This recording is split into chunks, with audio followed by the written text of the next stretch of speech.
SSLC ವಾರ್ಷಿಕ ಪರೀಕ್ಷಾ ತಯಾರಿ ನಡೆಸುತ್ತಿರುವಂಥ ಎಲ್ಲ 10ನೇ ತರಗತಿ ವಿದ್ಯಾರ್ಥಿ ಮಿತ್ರರೇ ಎಲ್ಲರಿಗೂ ನಮಸ್ಕಾರ.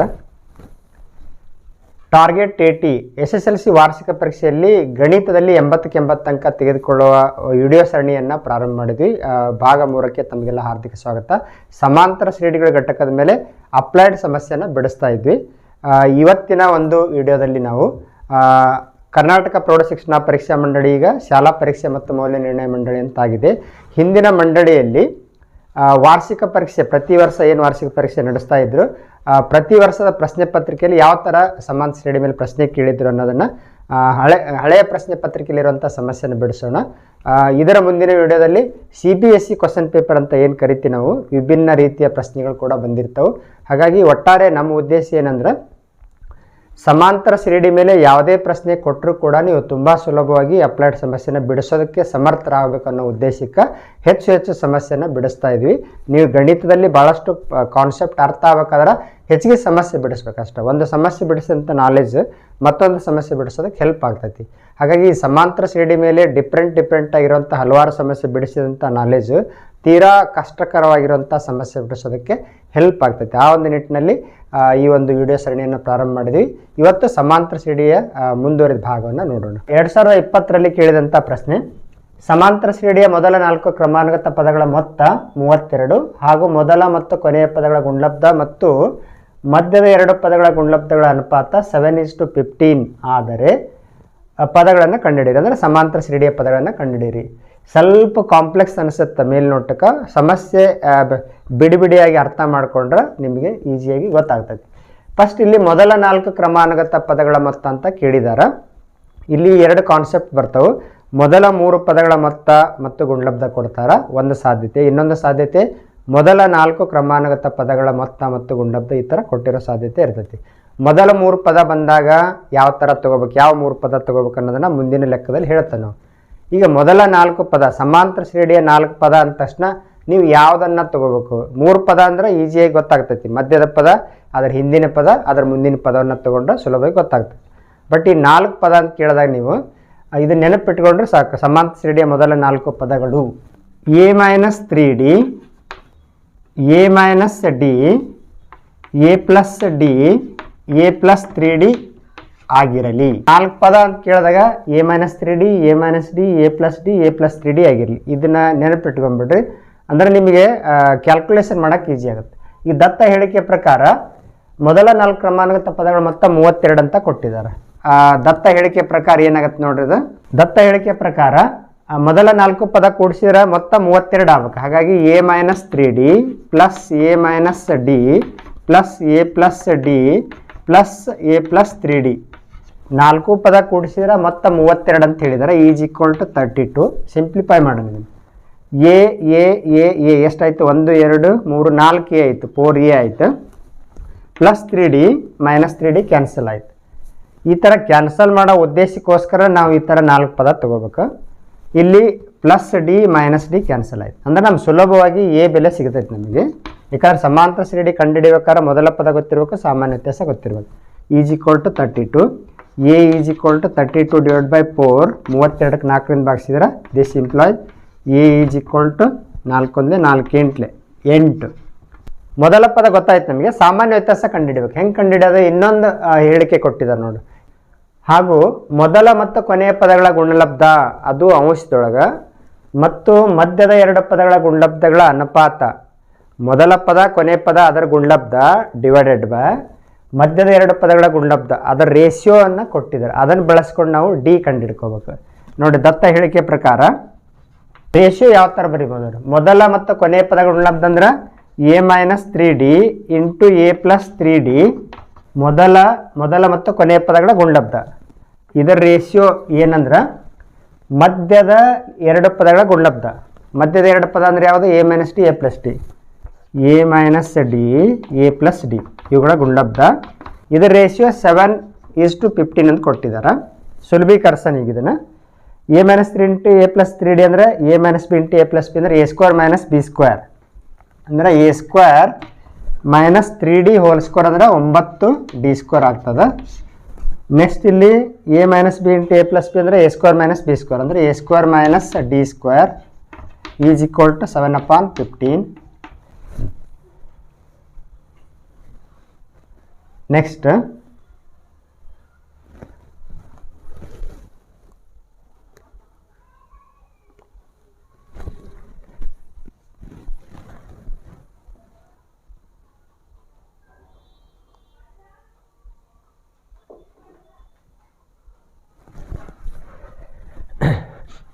ಎ ಇದ್ದಲ್ಲೇ ಎ ಬೆಲೆ ತುಂಬೋಣ.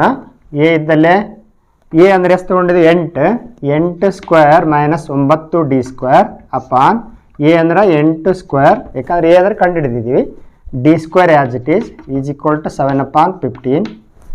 8 ಸ್ಕ್ವೇರ್ ಅಂದರೆ 64 minus 9d² whole divide by 8 square ಅಂದರೆ 64 minus d² is equal to 7/15. ಓರೆ ಗುಣಾಕಾರ ಮಾಡೋಣ ನಾವು. 64 into 15 plus into minus minus 15 135d² is equal to ಇದನ್ನೇ ಗುಣಿಸ್ತಾನೆ. 64 into 7 plus into minus minus 7d². ಈ ಥರ d² ಒಂದು ಕಡೆ ಮಾಡ್ಕೊಳ್ಳೋ, ಮೈನಸ್ 135d² ಮೈನಸ್ 7d² ಈ ಕಡೆ ಬಂದರೆ ಪ್ಲಸ್ 7d². ಬಲಭಾಗದಲ್ಲಿ 64 ಇಂಟು 7 64 ಇಂಟು 15 ಇದನ್ನು ಒಂದ ಪದ ಅಂತ ತಿಳ್ಕೊರಿ, ಗುಣಾಕಾರ ಇರೋದ್ರಿಂದ ಈ ಕಡೆ ಕಳಿಸಿದ್ರೆ ಮೈನಸ್ ಆಗುತ್ತದೆ. ಇದು d² ಸಜಾತಿ ಪದಗಳು. 135 7 ಕಳೆದ್ರೆ ಮೈನಸ್ 128d². ಈ ಕಡೆ ನೋಡಿರಿ 64 ಕಾಮನ್ ಐತಿ. 64 ಕಾಮನ್ ತೆಗೆದ್ರೆ ಇಲ್ಲಿ 7 ಮೈನಸ್ 15 64 ಕಾಮನ್ ತೆಗೆದ್ರೆ ಇಲ್ಲಿ 7 ಉಳಿತು, ಇಲ್ಲಿ ಮೈನಸ್ 15 ಉಳಿತು. ಏನು ಉಳಿತು ನೋಡಿದ್ರೆ 64 15 ಮೈನಸ್ 7 ಅಂದ್ರೆ into 8 minus 8 minus 128d. d² ಜೊತೆ ಮೈನಸ್ 128 ಗುಣಿಸ್ತೈತಿ, ಈ ಕಡೆ ಕಳಿಸಿದ್ರೆ ಭಾಗಿಸ್ತೈತಿ. d² is equal to 64 into minus 8 divide by minus 128.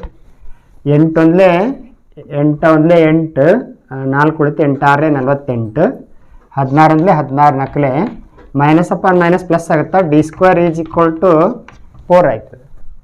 16 64 square ತೆಗೆದ್ರೆ ಸ್ಕ್ವೇರ್ ರೂಟ್ ಬರ್ತೈತಿ. ಅಂದ್ರೆ D is equal to square root of 4 ಅಂದ್ರೆ this implies plus or minus 2 ಆಗುತ್ತೆ. ನಾವು ಪ್ಲಸ್ ಅನ್ನ ಕನ್ಸಿಡರ್ ಮಾಡಿದ್ರೆ ಡಿ ಗೊತ್ತಾಯ್ತು, ನಮಗೆ ಎ ಗೊತ್ತಾಯ್ತು. A 8 D plus or minus 2. ಈ 4 ಪದ ಯಾವಂತ ಬರ್ಕೊಂಡಿದ್ದೀವಿ ನಾವು. ಯಾವ್ಯಾವು? A minus 3d, A minus 3d, A minus D, A plus D, A plus 3d. ನೋಡಿ ಇದು ಏನಾಯ್ತು, ಎ ಇದ್ದಲ್ಲಿ 8, ಡಿ ಇದ್ದಲ್ಲಿ 2 3 6 8ಗೆ 6 ಕಳೆದ್ರೆ 2 8ರೊಳಗೆ ಡಿ ಅಂದ್ರೆ 2 ಕಳೆದ್ರೆ 6 10 ಡಿ ಅಂದ್ರೆ 2 3 6 8 14. ಇದು ಒಂದು ಸಾಧ್ಯತೆ. ಮೈನಸ್ 2 ಅನ್ನ ಕನ್ಸಿಡರ್ ಮಾಡಿದ್ರೆ ಇನ್ನೊಂಥರ ಬೆಲೆ ಯಾವ ಬರ್ತಾವೆ? 4 ಆಕೈತಿ, ಒಂದೇ ಪದ ಆಗ್ತದೆ. ನೆಕ್ಸ್ಟ್ ಡಿ ಇದ್ದಲ್ಲೇ ಮೈನಸ್ 2, ಎ ಅಂದರೆ 6 ಈ ಥರ. ಹಾಗಾಗಿ ಈ ಥರ ಡಿಫ್ರೆಂಟ್ ಆಗಿರೋ ಸಮಸ್ಯೆನ ಕೇಳಿರ್ತಾರ. ಈ ಥರ ಬಿಡಿಸಿದ್ರೆ ನಿಮಗೆ 4 ಅಂಕ ಸಿಗುತ್ತೆ. 11ನೇ ಸಮಸ್ಯೆ ನೋಡ್ರಿ. ಸಮಾಂತರ ಶ್ರೇಣಿಯ ಮೊದಲ 3 ಕ್ರಮಾನುಗತ ಸಂಖ್ಯೆಗಳ ಮೊತ್ತವು 6 ಮತ್ತು ಗುಣಲಬ್ಧವು 120 ಆದರೆ 3 ಪದಗಳನ್ನು ಕಂಡುಹಿಡಿಯಿರಿ.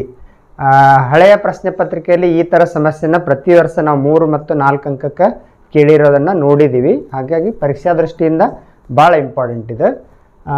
ಈಗ 4 ಕ್ರಮಾನುಗತ ಪದಗಳು ಕೊಟ್ಟಾಗ ಯಾವ ಥರ ಮಾಡ್ಬೇಕು ಅನ್ನೋದನ್ನು ನೋಡಿದ್ವಿ. 3 ಕ್ರಮಾನುಗತ ಪದ ಕೊಟ್ಟಾಗ ಯಾವ ಥರ ಮಾಡ್ಬೇಕು ಅನ್ನೋದು ನೋಡೋಣ. ಇದು ಮಾರ್ಚ್ 2017 ವಾರ್ಷಿಕ ಪರೀಕ್ಷೆಯಲ್ಲಿ ಕೇಳಿದಂಥ ಪ್ರಶ್ನೆ, ರಾಜ್ಯ ಮಟ್ಟದ ಪರೀಕ್ಷೆಯಲ್ಲಿ.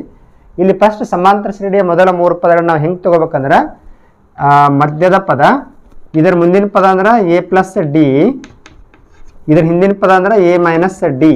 ಈ 3 ಪದ ಇವು ಆಗಿರಲಿ. ಈ ಥರ ತೊಗೋಬೇಕು. 3 ಪದ ಕೇಳಿದ್ರೆ A minus D, A plus D ತೊಗೋಬೇಕು. ಯಾಕೆ ಹಿಂಗೆ ತೊಗೋಬೇಕಂದ್ರೆ ಮೊತ್ತ ಬರೆದಾಗ ನಮಗೆ ಡಿ ಕ್ಯಾನ್ಸಲ್ ಆಗಿ ಎ ಸಿಗುತ್ತೆ. ಆ ಉದ್ದೇಶಕ್ಕೆ ಈ ಥರ ತೊಗೋಬೇಕು.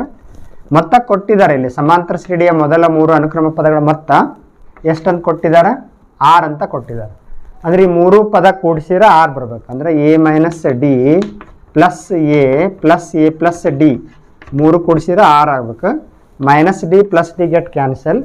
ಎ ಎಷ್ಟಾಯಿತು? 3a ಆಯಿತು. Is equal to 6. ಎ ಜೊತೆ 3 ಗುಣಿಸ್ತೈತಿ, ಈ ಕಡೆ ಕಳಿಸಿದ್ರೆ ಭಾಗಿಸ್ತೈತಿ. 3 1 3 A is equal to 2 A ಬೆಲೆ ಸಿಗ್ತೀವಿ ನಮಗೆ. ಸಮಾಂತರ ಶ್ರೇಣಿ 3 ಪದ ಕಂಡುಹಿಡಿಬೇಕಾದ್ರೆ ಏನು ಗೊತ್ತಿರಬೇಕು, ಡಿನು ಗೊತ್ತಿರಬೇಕು. ನೆಕ್ಸ್ಟ್ ಇನ್ನೊಂದು ದತ್ತಾಂಶ ಕೊಟ್ಟರೆ ಏನು ಕೊಟ್ಟಿದ್ದಾರೆ ಅಂದರೆ ಗುಣಲಬ್ಧ ಕೊಟ್ಟಿದ್ದಾರೆ. ಗುಣಲಬ್ಧ ಎಷ್ಟೈತೆ ಅಂದರೆ 120. ಅಂದ್ರೆ 3 ಪದ ಗುಣಿಸಿದ್ರೆ 120 ಬರ್ಬೇಕು. ಅಂದ್ರೆ a minus D A plus d 3 ಗುಣಿಸಿದ್ರೆ 120 ಬರ್ಬೇಕು. ಇದು ನೋಡ್ರಿ ಯಾವ ಥರ ಐತಿ, a minus d into a plus d ಅಂದ್ರೆ a into a square minus D square ಆಗ್ತೈತಿ. ಇದು ಹೆಂಗೆ ಬಂತಂದ್ರೆ a minus d into a plus d ಅಂದರೆ a square minus D square is equal to 120. ಈಗ ಎ ಇದ್ದಲ್ಲೇ ನಾವು ಬೆಲೆ ತುಂಬೋಣ. ಎ ಅಂದರೆ 2 ಕಂಡು ಹಿಡಿದಿದ್ದೀವಿ. ಎ ಅಂದರೆ 2 ಇಂಟು ಎ ಅಂದರೆ 2 square minus D square is equal to 120. ಈ ಗುಣಲಬ್ಧ ಮೈನಸ್ 120 ಅಂತ ಕೊಟ್ಟಿದ್ದಾರೆ. ಇದು 2 ಸ್ಕ್ವೇರ್ ಅಂದ್ರೆ 4 minus D square minus 120 divide by 2 ಎಷ್ಟಾಯ್ತದೆ, 2 1 2 60 minus D square. ಇದೇನು ಉಳಿತು ಮೈನಸ್ 60 ಪ್ಲಸ್ 4 ಬಲಗಡೆ ಕಳಿಸಿದ್ರೆ ಮೈನಸ್ 4 ಮೈನಸ್ 60 ಮೈನಸ್ 4 ಮೈನಸ್ 64 ಆಯ್ತು. ಈ ಕಡೆ ಏನು ಉಳಿತು minus D square. Minus minus get cancel. ಈ ಸ್ಕ್ವೇರ್ ತೆಗೆದ್ರೆ ಬಲ್ವ ಸ್ಕ್ವೇರ್ ರೂಟ್ ಬಂತು. ಅಂದ್ರೆ D is equal to square root of 64 ಅಂದರೆ ಡಿ ಬೆಲೆ 8 ಪ್ಲಸ್ ಆರ್ ಮೈನಸ್ 8. ಈಗ ನಾವು ಮೊದಲ 3 ಪದಗಳನ್ನು ನಾವು d is equal to plus 8 ಅಂತೇಳಿ ಕನ್ಸಿಡರ್ ಮಾಡಿದ್ರೆ ಮೊದಲ 3 ಪದಗಳು ಏನಾಗ್ತಾವೆ, a minus D A plus d. ಇಲ್ಲಿ ಎ ಅಂದ್ರೆ 2 ಮೈನಸ್ ಡಿ ಅಂದ್ರೆ 8, ಎ ಅಂದ್ರೆ 2 ಪ್ಲಸ್ ಡಿ ಅಂದ್ರೆ 8. 8 2 ಕಳೆದ್ರೆ ಮೈನಸ್ 6 2 ಇಂಟು 2 10 ಮೈನಸ್ 6 2 10. ನೋಡಿ ಮೊತ್ತ ನೋಡಿರಿ 10 2 12 12 6 ಕಳೆದ್ರೆ 6 ಮೊತ್ತ ಸರಿ. ಇನ್ನೊಂದು ಸಾಧ್ಯತೆ ಮೈನಸ್ 8 ಕನ್ಸಿಡರ್ ಮಾಡಿದ್ರೆ D is equal to minus 8 ಅಂತೇಳಿ ತೊಗೊಂಡ್ರೆ ಇದು ಮೈನಸ್ ಇಂಟು ಮೈನಸ್ ಪ್ಲಸ್ ಆಕೈತಿ. 8 2 10 10 2 ಮೈನಸ್ 6 ಅದು ಸೇಮೇ ಬರ್ತದೆ. 3 ಪದ ಕೊಟ್ಟಾಗ ಈ ಥರ ಮಾಡಬೇಕು. 4 ಪದ ಕೊಟ್ಟಾಗ ಈ ಹಿಂದಿನ ಸಮಸ್ಯೆ ಮಾಡಿದ್ರೆ ಆ ಟೈಪ್. 4 ಪದಗಳ ಮೊತ್ತ 3 ಪದಗಳ ಮೊತ್ತ ಪರೀಕ್ಷೆಯ ದೃಷ್ಟಿಯಿಂದ ಭಾಳ ಇಂಪಾರ್ಟೆಂಟ್. ಈ ಥರ ಸಮಸ್ಯೆಗಳು ಭಾಳಷ್ಟು ರಿಪೀಟ್ ಆಗಿದ್ದವು. ಈ 2 ಸಮಸ್ಯೆನ ಚೆನ್ನಾಗಿ ಬಿಡಿಸಿ ಪ್ರಾಕ್ಟೀಸ್ ಮಾಡಿ. ಈ ವಿಡಿಯೋದಲ್ಲಿ ಮತ್ತಷ್ಟು ಸಮಾನ ಶ್ರೇಣಿಯ ಸಮಸ್ಯೆಯನ್ನು ಬಿಡಿಸೋಣ. ಘಟಕದ ಮೇಲೆ ಯಾವುದೇ ಅಪ್ಲೈಡ್ ಪ್ರಶ್ನೆ ಕೊಟ್ಟರು ಕೂಡ ನೀವು ಯಾಕಂದ್ರೆ ನೀವು ಟಾರ್ಗೆಟ್ 80 ರೀಚ್ ಆಗಬೇಕಾದ್ರೆ ಯಾವುದೇ ಒಂದು 3 ಅಂಕ ಸಮಸ್ಯೆ ಅಂತೇಳಿ ಆಲಕ್ಷ್ಯ ಮಾಡೋಂಗಿಲ್ಲ. 3 ಅಂಕ ಸಮಸ್ಯೆ ಗ್ಯಾರಂಟಿ ಸಮಾನ ಶ್ರೇಣಿ ಮೇಲೆ ಅಥವಾ 4 ಅಂಕದ ಬೀಳ್ತೈತೆ ಅಂತೇಳಿದ್ರೆ ನೀವು ಯಾವ ಕಾರಣಕ್ಕೂ ಮಿಸ್ ಮಾಡಬಾರ್ದು. ಪ್ರತಿ ಈಚ್ ಆ್ಯಂಡ್ ಎವ್ರಿ ಮಾರ್ಕ್ ಕೂಡ ನೀವು ಕೇರ್ ವಹಿಸಿ ಪ್ರಿಪೇರ್ ಆಗಬೇಕು. ಇದಕ್ಕೆ 3 ಅಥವಾ 4 ಅಂಕಕ್ಕೆ ಪ್ರಿಪೇರ್ ಆಗ್ಬೇಕಾದ್ರೆ ಇಷ್ಟೆಲ್ಲ ಪ್ರಯತ್ನ ಮಾಡ್ಬೇಕು. ಹಾಗಾಗಿ ನಿಮಗೆ ಈ 3 ಅಂಕ ಅಥವಾ 4 ಅಂಕ ಪ್ರಶ್ನೆ ಮಿಸ್ ಆಗಬಾರ್ದು ಅಂತೇಳಿ ಇನ್ನಷ್ಟು ಹೆಚ್ಚು ಸಮಸ್ಯೆ ಬಿಡಿಸೋಣ. ಇಲ್ಲಿಗೆ ಈ ವಿಡಿಯೋ ಪಾಠ ಮುಗಿಸ್ತಾ ಇದ್ದೀವಿ. ಧನ್ಯವಾದಗಳು.